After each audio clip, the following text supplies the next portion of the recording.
We're diving into some really fascinating information today, stuff that really makes you think about the future of energy, like what's going to power it all. Yeah, exactly. We've got this paper, and the title is a bit of a mouthful, but it's called Review of Critical Materials for the Energy Transition, an Analysis of Global Resources and Production Databases, and the State of Material Circularity. Oh, yeah, I know that one. It gets to the heart of the challenges and, even the opportunities as we're all trying to shift to cleaner energy. For sure. It's a big topic. So our goal today is to kind of pull out the most important stuff from all this data, all the global resources, how much we're producing, and what recycling could do. Right, like the big picture stuff. So you can really understand it without getting lost in all the technical details, Yeah, absolutely. Cut through the noise. This paper, it was published in Minerals Engineering in 2023.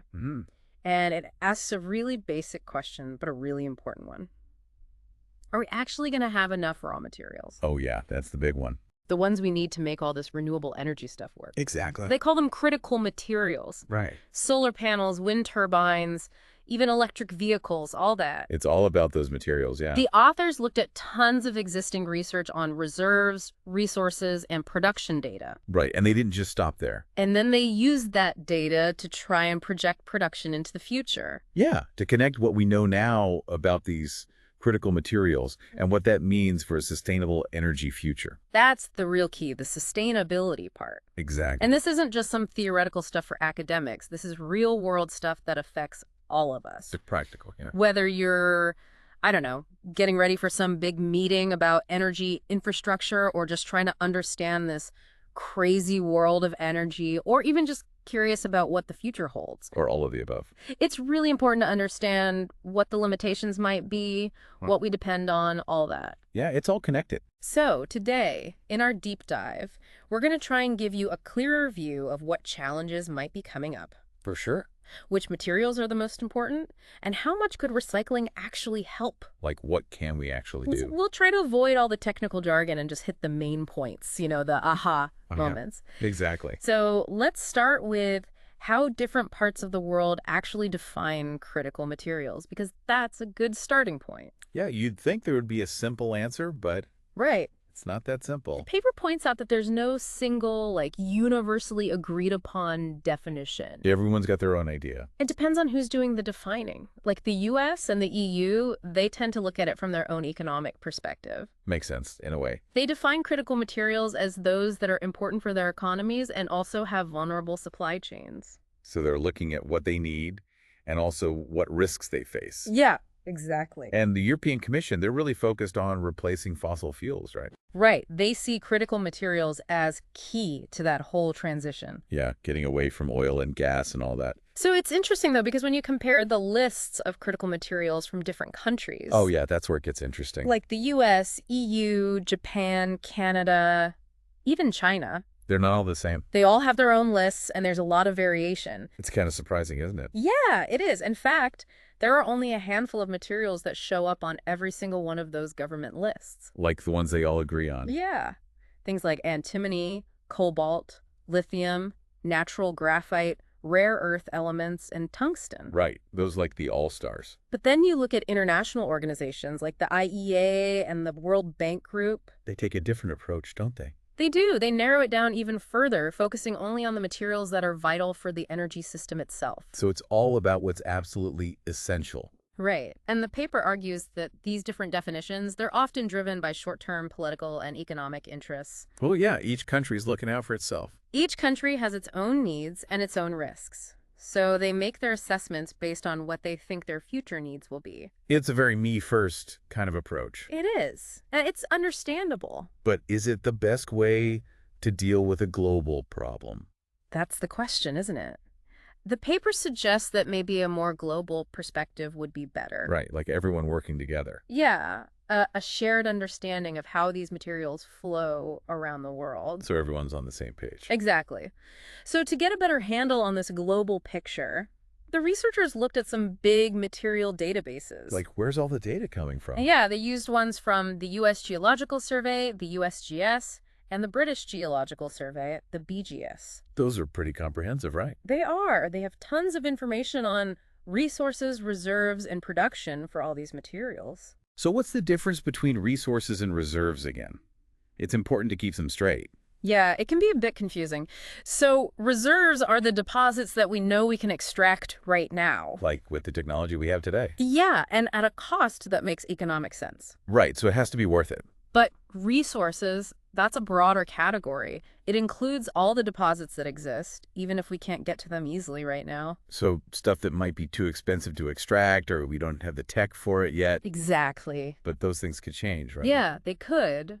New discoveries are made all the time, and technology is always evolving. So what was once a resource could become a reserve. Right. And economic conditions change too. Like if the price of a certain material goes way up, then it might suddenly become profitable to extract from deposits that were previously too expensive. So it's not a fixed thing. Not at all. It's dynamic. But to get a sense of future trends, the paper went beyond just looking at current reserves and resources. We had to look at the bigger picture. Right. They did. They analyzed historical production data for all these critical materials. Trying to figure out what's going to happen in the future. And they used a method called logistic bell curve production projections. Oh, yeah. That's a pretty standard way to look at resource depletion. It is. It's not about predicting the future exactly. It's more about understanding the potential challenges. So it's like a warning system. Exactly. And based on this analysis, the paper identified several materials where we could see serious limitations in primary supply within the next 2 decades. Like we're running out of stuff. Well, not running out, but the supply might not be able to keep up with the demand. I see. And the list is pretty long. Okay, hit me with it. We're talking antimony, cadmium, chromium, cobalt, copper, indium, molybdenum, nickel, silver, and zinc. Wow, that's a lot of important metals. It is. And here's the even more concerning part. The study projects that all the materials they looked at, every single one, will eventually face severe criticality. So it's not just a matter of if, it's a matter of when. So let's get into the specifics.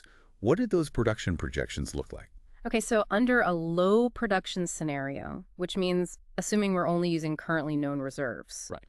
antimony is already pretty close to its peak production. So not much room for growth there. Not much. And then selenium and silver are projected to peak relatively soon, around 2035 and 2030. Okay. Zirconium, that's projected to peak by about 2046. And those are all pretty important materials in various industries. Yeah. Then we've got cadmium and molybdenum. Those are often byproducts of zinc and copper mining. Right, so their production is linked to those other metals. Exactly. They're projected to peak around 2034 and 2040. Mm-hmm. Cobalt and tellurium, also mostly byproducts, they might peak in 2039 and 2034. Okay, so a lot of potential bottlenecks in the next couple of decades. Yeah. And then even major industrial metals like copper, nickel, and zinc. You're kidding. Under this scenario, their production could peak before 2040. That's pretty wild. So that's the low production scenario, but what if we look at the high production scenario? Right, where we're assuming we can access all the known resources. Exactly. Does that give us more time? It does push those peak production years further out. So we have a bit more breathing room. Yeah, but the overall trend is the same. We still hit a peak and then production declines. So no matter how you slice it, we're going to hit those limits eventually. Yeah, the paper really emphasizes that. Even if we have more resources available, there's a limit to how fast we can extract them. That's like a reality check. It is. So what about rare earth elements and those platinum group elements? Those are crucial for a lot of clean energy tech. Yeah, they are. The paper took a close look at those too. What did they find? Well, for rare earth elements, it seems like they're not actually geologically scarce. So we have enough of them in the ground. That's what the analysis suggests. There are enough known resources to support production growth well into the late 21st century. So why are they considered critical then? It seems like the current criticality of rare earth elements is more about geopolitical factors. So it's not about geology, it's about politics. Yeah, specifically China's dominance in their production and processing. That's a big one. It is. And then for platinum group elements, it's a bit more mixed. Platinum and palladium, those are projected to peak in the 2050s. Okay. But the other elements in that group, they peak later. So their criticality is less about running out anytime soon. Right. It's more about demand patterns and where those deposits are located. Makes sense. So we've talked about where these critical materials come from and how much we might have. Right. And the potential limits. But now let's talk about recycling. The solution to all our problems. Well, maybe not all, but it's definitely a big part of the equation. The paper calls it material circularity. Right, keeping those materials in use. They looked at the current state of recycling for these critical How are materials. we doing? They used a metric called the end-of-life recycling input rate, or EOLRIR, in Europe as a kind of proxy for global trends. So what does that tell us? It basically tells us how much of the new material we're using comes from recycled stuff. Right, so the higher the rate, the better. Exactly. And what they found is that it varies a lot depending on the material. Precious metals like platinum and palladium, they have pretty high recycling rates. Well, that makes sense. They're valuable. Yeah, but for a lot of the energy critical materials like cobalt, silver, copper, nickel, lithium, and especially rare earth elements. Those rates are much lower. Yeah, unfortunately. So why is that? Why aren't we recycling more of these crucial materials? The paper points to a few reasons. First, the economics aren't always there. Like, it's not always cost effective. Right. Recycling some of these materials might be more expensive than just extracting new stuff. Oh, I see. And then we also don't have the best recycling technologies for some of these materials yet. Especially for the newer stuff, right? Yeah, like the complex alloys and components in clean energy tech. It's not like recycling aluminum cans. Right. And then another factor is that a lot of the products that use these materials, like solar panels and wind turbines, They last a long time. they do. So we're only just starting to see significant volumes of them reaching their end of life. So there's not much to recycle yet. And then the final challenge is that the demand for these materials is just growing so fast. It's hard to keep up. It is. The clean energy sector is expanding rapidly, and the recycled supply just can't keep pace. It's a race against time. It is. But even though current recycling rates are low, the paper does see potential for improvement. That's good to hear. As more and more renewable energy technologies and electric vehicles reach their end of life. We'll have more material to work with. Exactly. And they think this will really start to pick up after 2050. So recycling could become a much bigger part of the solution. Yeah, but the key point is that in the near future, up to 2050, the huge increase in demand is going to limit how much recycling can actually help. So it's not a quick fix. No, it's a long-term strategy. So looking at all this, the limited supply and the state of recycling, what are some of the specific bottlenecks the paper identifies? Good question. In the short term, up to about 2030, they highlight a few materials that could be a problem. Okay, like what? Some rare earth elements like neodymium, praseodymium, and dysprosium. Okay. And also indium, silver, cobalt, natural graphite, and lithium. Those are all pretty important, especially for batteries. Yeah, and those bottlenecks could be particularly bad in regions like the EU that rely heavily on imports. Right, so they're dependent on other countries. Exactly. And then in the medium term, the paper projects that rare earth elements, copper, nickel, cobalt, and lithium, are likely to see the biggest increases in demand. So those are the ones to watch. They are. And the IEA has some projections too, right? They do. They're predicting a four-fold increase in demand for these critical materials by 2040 if we want to meet the goals of the Paris Agreement. That's a huge jump. It is.